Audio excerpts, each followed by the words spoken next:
Hi everybody, it's your girl Lisa, aka The Next Big Thing. We're here today at Henry George Guest House in Pretoria, home to this series. You can also make it your home by checking them out on booking.com. Now, grab a snack, grab a drink, because we're about to take it back. Let's go meet our guest.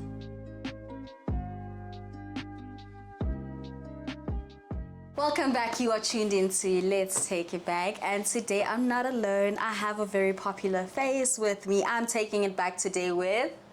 Yo, what's going on, people, man? Your boy came to Kizzy when I pull up your blocks. You know, I came to with a pop, pop, pop, pop. Yeah. Okay. Yeah, that's another one. You know, I feel like we're in Pretoria, so I have to come to a different It's a new vibe. level. Yeah. Okay, welcome to my channel. Thank you for having me. I'm gonna start with the most obvious question. Do you think you're the king of YouTube? I am. And what makes you say that? Firstly, it's in my name, so it's like, you know what I'm saying? And also, it's a proven fact that I'm the king of YouTube. And okay, now let's start about King Omar. Let's take it back to before you became King Omar. Yeah. When did you open your YouTube channel? When did you start YouTube? Oh, good question. Grade 9, so like 2015. And then how did your content evolve since then? So around that time, we were doing mainly like pranks, public interviews, you know, like those type of videos. And then now we taking it like to studio videos and stuff. I feel like on my channel is really based on like videos that are like really doing well right now on YouTube, and we kind of like implement that in a South African version type of thing. So you add the South African flavor to what's popular. Okay, that's very interesting. And then with the current YouTube space right now, what's your comments on what YouTube South Africa is looking like in the moment? I mean, I feel like right now it's looking healthy only because of I'm seeing like the group channels come alive. Although I've been telling people like for the longest time, like, yo, start those group channels. But eventually, like, the people are actually doing it right now, so that's a really good thing. For people who don't know what that is, can you elaborate? So group channels, we're talking about like five-a-side, the one with Lebza and all of that, like they making a group, their own channel, and even as Machita making a group and stuff like that. Those are we're talking about like that. Those are the type of content that we're obviously gonna do well since way back way, you know. And I told people like from 2020, like, yo, let's do this, let's do this, let's do this. They didn't really hear me, but I'm glad people are actually doing it. Although like most of them stole my ideas sometimes, but it's fine. As long as you're doing it, I don't mind. As long as we're all eating, I'm good. Type of thing, yeah. And then with your content specifically, what do you feel makes people drawn to you? I know a lot of people are trying to do what you do as well, but it's just not the same. What do you think is the King Omar factor that makes people drawn to you? I feel like with me, I try my best to like, I don't want to explain. I feel like because I've engaged with YouTube so much, it's to the point where like I know how to make a video a YouTube worthy, you know what I'm trying to say? So like I feel like most people, they just like watch one YouTube video and then they be like, okay, cool, let me do this. No, I watch like, let's say if I have to do like, let's say example smash or pass, I'll watch like 10, 15, 20 different smash or passes and try to figure out what they doing wrong to see what we can do right, type of thing. How did you get to that? Like what influenced you to take your UK content, the content that we see abroad, and bring it this side? What made you stop doing the content that you were making at the time? So one thing I've always taught myself is obviously the content that I mostly engage with is the content that I should make. So if I like watching DDG, I should make DDG type videos. If I watch Beta Squad, I'm gonna make Beta Squad, because I'll be the best in those type of videos because I enjoy watching them. So the more I watch them, the more I'll be like, okay, cool, I know how the video runs. It's like easy. Like most of my shoots, I don't even like plan like what I'm gonna say or do in the video because I already know what's gonna happen, type of thing. So that's why I do those specific videos. So back then I used to do like the pranks and stuff like, because that's what everyone was doing, so that's what we used to watch. But now the new content has evolved and we have to adapt to the environment. Yes, coming to adaptation, right? The streets are saying people are getting tired of like smash or pass videos. Do you feel like you're getting to a point where you're also looking to maybe change your niche to something else? If so, what? I don't think it's about changing the niche, but just delivering it in a different way. Like you see, like what we did with the Baddies House and stuff like that. It wasn't changing the niche because we were doing similar content. It's just that now we're changing it now, reality show vibe type of situation. So there's always like improving the content, but not necessarily changing the niche, because the niche is always like dating, reality show, guys, girls type of situation, or even game shows, stuff like that. That's what the niche is all about. And also my channel, I don't feel like it's based off one specific thing. We do everything type of thing on my channel. So that's the good thing about it, you know. It's just my channel, I feel like it's a place where we can make group content. Obviously, we started YouTube to pursue YouTube, but we didn't know, like, at the beginning when we did YouTube, we didn't know, like, you can make, like, a lot of money or make a living from this, you know what I'm saying? So, like, eventually when we started making money, it was at a point where, like, let's say our lives haven't really started, so it was kind of like, okay, cool, we can make money from this, you know, because we were still young, we're in high school making money, so it's like, we can actually, if we push this, we can genuinely make money from this. Whereas, if it was maybe I only started getting success after varsity, it could be a whole different situation, you know? Now, my question to you is that, if not YouTube, what then?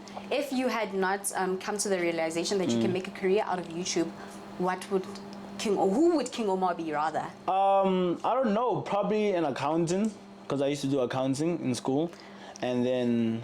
Did you used to do it, or were you good at it? I was really good at it. Because I was even, like, invited to competitions for accounting. That type of level, you know? But I never, like, one thing about me, I've never took school serious. I'm talking, like, I write an accounting test, I wouldn't get, like, distinctions, but I'll get, like, 60, 70, but I didn't study. Type of thing, you know? So it's the thing of, like, if I had to put effort, I was probably going to get way higher. But I've never taken schools, even matric, bro. We used to, like, have, like, chillers before maths exams. That's you know crazy. What I'm saying? It was crazy, yeah. And now that brings me to my next question. Do you believe, like, putting effort into your craft? Because obviously, if you were passionate about accounting or school back then, you would have put in the effort to make it work out for you, and you would have obviously obtained better results. Is that now the effort that you have put into YouTube? Do you feel like with YouTube, you're just winging it as well? So with YouTube, I would say, yes, I'm passionate about it. I really enjoy making content. I really enjoy, like, spending time with people and stuff like that. But also at the same time, I feel like I'm winging it because I don't know if this might be a hit or miss type of situation. There's no guarantee. It's like a business. You never really know if you are going to end up selling type of situation. So I feel like that's where we are with YouTube, you know? But I'm very passionate. That's why I enjoy making the videos. We don't really make a lot of money from being YouTubers, but because I enjoy is why we continue. So, and then speaking about hits and misses, right?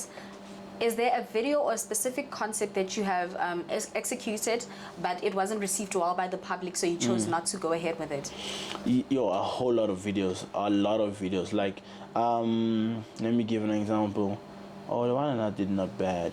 I feel like they all did, like, normal numbers, but we expected it to, like, blow up. Yeah. Like, we did a whole Wild 'N Out type of show. It was really perfectly executed and stuff like that. It was really good for, like, the YouTube quality level, you know? And people, like, it got, like, 100K views, which is good at the time. Yeah. But at the same time, it's like we expected, like, way more type of situation. Yeah, because you know this is out of the ordinary. Exactly, you know? And then also, like, the Mafia videos, we expect them to do well all the time. Even we did Among Us, we expected that to do also well and stuff like that. But most of them, they don't, like, I don't know. Maybe I feel like I fed my audience a certain flow or certain expectation when they come to watch my videos, so much so that when they don't see that, they kind of, like, dodge away from it and be like, we're not too sure. But whenever someone, the thing is also, it's very tricky because whenever you read the comments of those videos, people enjoy it the most, but not a lot of people watch it, which is kind of like, now you don't know, you're at a point where you don't know. So it's like people are so used to you putting out certain content that they're a bit scared to move towards the new content that you put out. But the ones that do see it, give it the feedback that it deserves. Yeah. Okay, and then what challenges have you experienced as a YouTuber? A lot. Like, people having, like, the main thing I feel like it's like people feeling like they kind of know you already. You know what I'm saying? It's not really a challenge, but it's just like sometimes when you're outside, people, they give you this treatment like they're already your friends, because YouTube is a platform where, like, we're not like artists. We kind of, like, feed our what's it called, our audience so much so that they feel like they know us fully. So when they interact with us in public, it's like they feel like they know us. And sometimes people be disrespectful because they feel like if we, like, let's say I'm busy right now and then you greet me, hey, can I'm just like, oh, hey, and I'm rushing out, they'll feel like, why is this guy acting so bro? Like, this is just, you know what I'm saying? Yeah. But it's like, yeah. So those are challenges we face. Also, I feel like another main challenge that everyone would say I'd face is probably with audio. But also it's a thing of, like, YouTube does not pay us to a certain level for us to, I don't want to say invest, but, like, some shit equipment is expensive. Real. Yeah. I know that. They be quoting me money that I'm just like, bro, like, where am I supposed to get this money from? You know what I'm saying? Like, even, like, the budget that was for Baddest House Season 1, I was like, yeah, no, we're not shooting this type of thing. But, yeah, I feel like that's our main issue. Yeah. And then how do you feel about the YouTube scene right now? What's your relationship with the other YouTubers? And a very controversial question I'm going to ask is, who do you think is overrated on YouTube? Okay, good questions. I feel like YouTube right now is a very weird space. It's a very, very weird space, especially because like people are like doing their own stuff and don't really want to work with each other. You know what I'm saying? So like if they are working with each other, they choose a specific group. Like if it's us five, it's only gonna be us five, not gonna work with other people type of thing. You know? And that's very weird. YouTube has never, I mean, when the way we kind of like planned it, because we are the pioneers of YouTube, the way we kind of planned it was like a thing of like everybody works with each other. And I know you've always been big on collaboration. Yeah, like I mean that's always what worked for us, and that's the truth of YouTube. YouTube is only based off collaborations. Even if you watch people's videos and stuff, the biggest videos will be a collab or something. It'll never be them alone, no matter who they are. You know, if they have had a collab before, the biggest video will be their collab. You know, and that's just the beauty of YouTube. Like everyone want to see with this person with this other person. You know, but also. So that's weird. People are now holding back and they're feeling weird. And I feel like this is more, they call themselves the new gen of YouTube. That's what they call themselves. And then they're saying that the old gens are beefing or whatever the case may be. I feel like those guys are just very weird. Especially like what baffles me the most about them is like with the way they started content creating. I'm not going to mention their names. I don't want to give them free clout. But like the way they started content creation is through reacting to our videos. So it's kind of like, we gave them a platform. You know what I'm saying? Because if King Omar was not popping, your video was not going to get views. You know what I'm saying? So you reacted to all our videos to get that platform. You know what I'm saying? Now, when you have that platform, you act bougie on us. You know what I'm saying? It's just very weird. It's supposed to be like, yo, a respecting, like, yo, bro, thank you. But they don't look at it like that. They're just weird about it. So yeah, I feel like that's the YouTube right now is very weird. That's why even you'll see like collabs have really happened. So yeah. Not me trying to figure out who it is, child, but yeah, I wanted to, like, what's your relationship with other YouTubers? Are there still people that you started with? Because you are not, you're stating facts. You're not lying when you say you guys are the pioneers of YouTube. There are people that you started with where when you say King Omar, there are other names that pop up by default because you guys started YouTube together. Yeah, no, we're still cool. The closest guy who we started YouTube with from the YouTube space, the one I'm closest to is Ghost. Ghost is my boy. I was actually with him like just now. So we always chill together, we always show each other love. Like even if you watch my recent videos now, you'll see he's there, but it's not even in the video. He just came to show love, to support, you know? So it will be Ghost, even Zile, we're still cool. Even Tato, we're still cool. Even just Daddy G, we're still cool. But the last two, we don't spend as much time together with, you know? Whereas with Zile and Ghost, they're more like, even if I need a favor, I'll be like, yo, bro, pull up. I trust them more to pull up. Even just Daddy G, actually, let me not cap. Even, I feel like we're still good. Like, the top 5 is still good. Tato, Rampede, just all of us, we're all good, yeah. Okay, do you consume a lot of South African YouTube? No. Not really. But also, there's not a lot of South African YouTube. I was about to say, do you feel like the YouTubers that are in the industry right now are sort of gatekeeping in a sense that when we do expect collaborations, we always see familiar faces and they're not really opening up the industry to new people. And even if there are opportunities, we always see the same people pop up over and over again. Yeah, let me, like, I think I can be like the best judge of that, you know what I'm saying? Especially because I use a lot of people for my videos, you know? So how I feel like it is like, at the beginning of YouTube, everyone was all excited to be in videos. Everybody wanted to be in a YouTube video. It's easy to get people, you know what I'm saying? So, and also another thing with a YouTube video is like, the people in the video have to make sense. Like energies have to bounce, people have to match. We can't have people who are kind of like shy to be in a video, or kind of that we have to like convince to be in a video. Otherwise, you know, the video is not gonna make sense. So the reason why we use people over and over and over again, because I know like, yo, bro, this guy's gonna give me a clip. Because when it comes into a YouTube video, he's gonna over impress to make the video look good. Where other people are shy, so it's like if I have 10 people who are shy, people are not gonna watch the video, like it's boring. It's gonna be you know what I'm saying? So that's why we use people from the past. But also now at the same time, the new people don't wanna, be in videos. Like to get people to be in videos right now is the hardest thing ever. Yeah. What do you think that is? I feel like it's more of a thing of like the image that the public have pitched about YouTube, you know? Because like in South Africa right now, it's only less than 50 constant YouTubers. We want to be at a place like we have 1,000 at least, you know, and it's not even a lot to ask for, you know, and we're trying to build that brand and push that brand. People don't get it, you know? It's like, yo, come, show off, you know what I'm saying? People just don't understand it. And also, I feel like there's a lot of hypocrisy when it comes to that as well, because you see it when you host a shoot. There are 10,000 people outside, but none of them want to be in the video. Yeah. What are they doing there? Exactly. They're there for the exposure that they can get in a video. But that's a story for another day. We're here to talk about you today. Another weird, let me just speak on that. Another weird thing that people do is they'll come to like one of the shoots, and because they know like, yo, there's gonna be a whole bunch of influencers here, they use it as a platform to network or like to meet people and stuff like that, and then they say they don't want to be in the video, which is like, yo, bro, what are you doing? You know what I'm saying? It's supposed to be a thing of exchange of energies. You help me, I help you. If you come, you know what I'm saying? So if you come to my shoot, and then after that, you want to meet these people, no problem. I don't have an issue with it. You know what I'm saying? People come, bro. Back then, when you used to do Smash Your Passes, there used to be about 10 influencers coming to a Smash Your Pass video. All 10 of them will be in the video, and you'll have 10 vlogs dropping that week about that same weekend. And all those videos will do well. Yes. But people never understand that.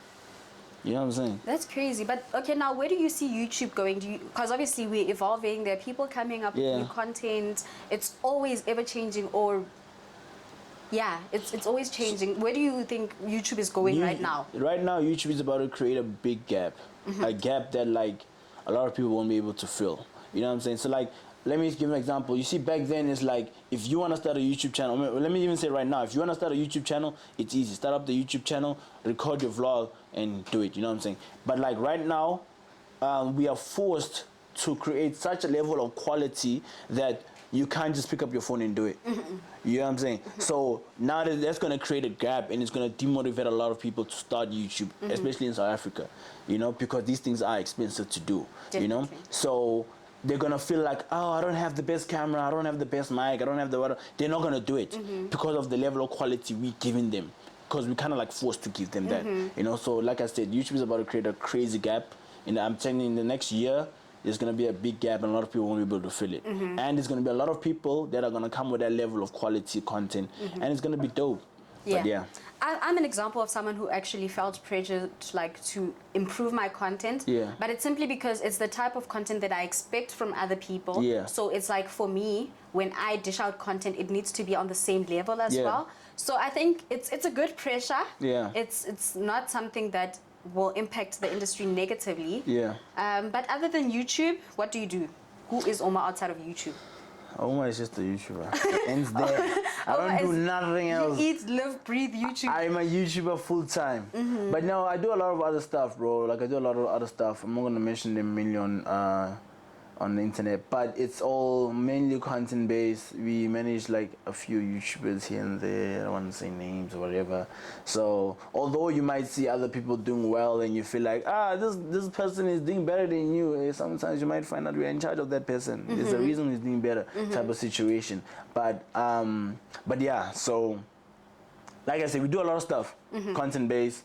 You know, within the source. And then speaking about people who are better than one another, etc., that narrative, how do you feel about YouTube becoming a competition now? Because I see it with a lot of people. Like, everyone's trying to claim the title of King of YouTube. Yeah. You understand? I feel like it's healthy competition. Like, it motivates each other to be like, yo, you gotta step it up. You know, you gotta get it one way or another type of situation. Like even like me and Ghost right now, we had a competition, road to 1 million. Although he's like on 700k and I'm on 300k, I'm still not gonna be at the level of like, he already won, it's done. Yeah. You know what I'm saying? It's like a thing of like, I can still hit that mold before him type of situation. So, well, other people won't receive it as healthy competition. They'll feel like, niggas are beefing over it. But I receive it as healthy competition. Anything that motivates you to be better is healthy competition. Exactly. Okay, and then what else would you like to share with us about what you're working on at the moment? Are we expecting any new drops? I see you're collaborating with a lot of famous, popular people, personalities for your 20 versus 1. That's a really interesting concept. Who are you looking to collaborate with in the future? I'm just going to say, I have 2 really big piano stars doing 20v1s just before they drop their albums. I'm not gonna say who they are. You gotta figure it out. But and also I have 2 hip hop gens, big ones too. They're also dropping albums. By the way, I have the leaks. So if you want the leaks of albums, I have 3 people's big albums that are dropping.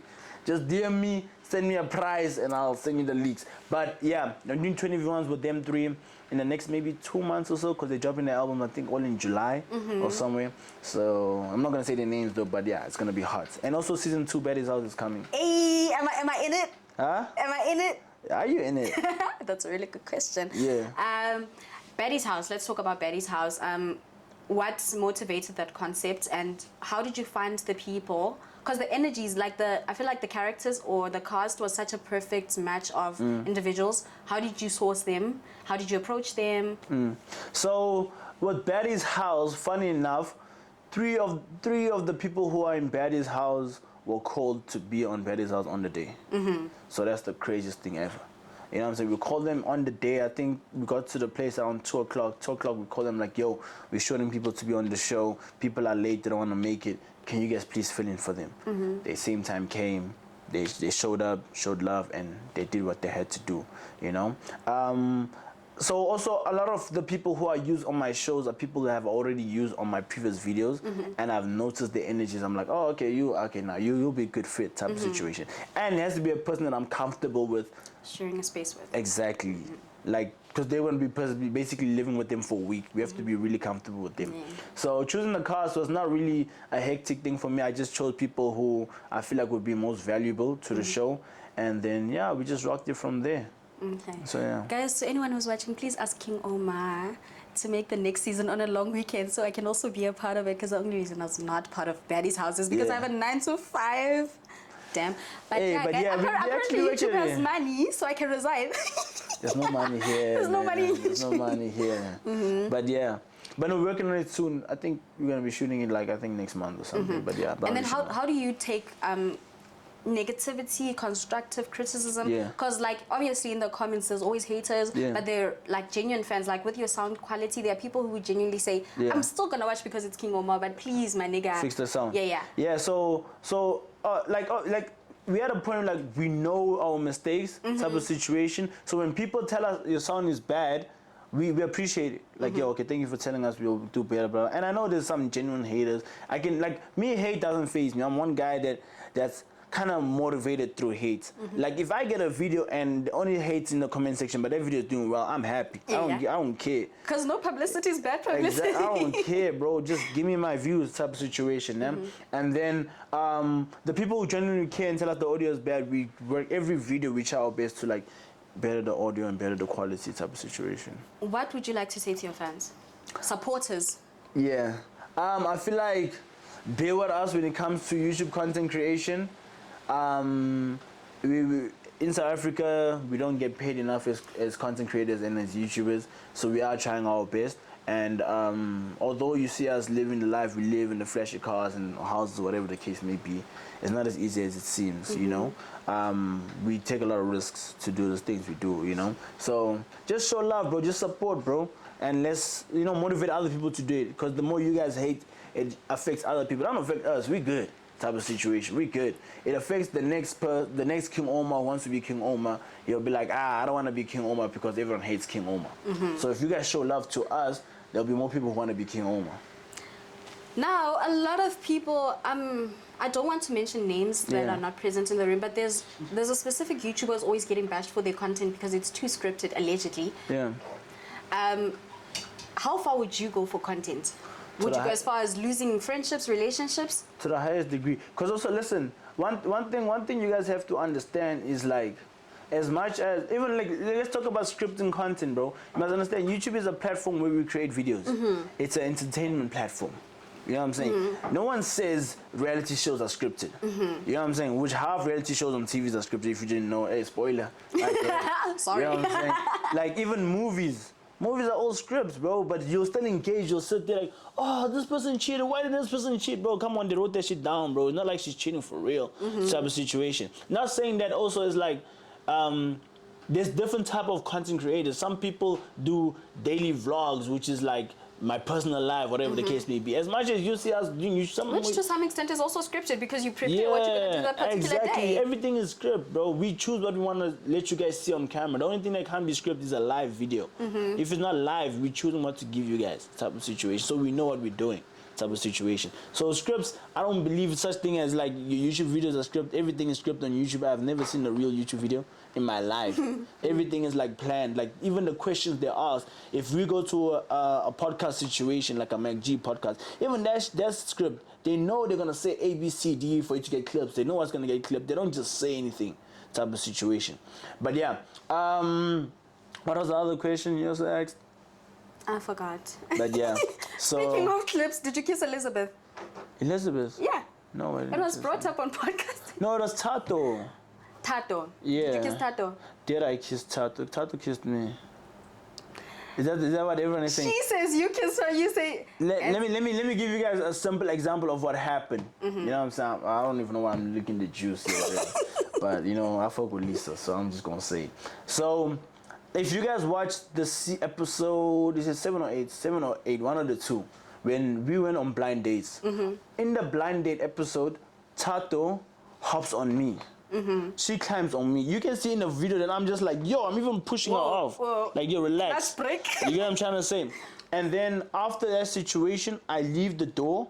And then when I leave, I tell the cameraman to leave. Then I went back inside. And same thing happened again. She climbed on top of me and then we kissed there. And that's the only time it happened. Niggas just making a big deal out of it. And no, I did not kiss her when I was dating Caiah. Me and Caiah were not together at the time. So I was very much a single bro. So don't stop bashing me. Yeah. There you have it, folks. King Omar is a good guy, one of the few good guys. And it's not that deep, guys. People kiss all the time. And how's your relationship with Caiah at the moment? I thought we were ending the Cruising video. I thought we were nice. ending the video. We're cruising nicely. Hey, she not Okay, cruising. guys.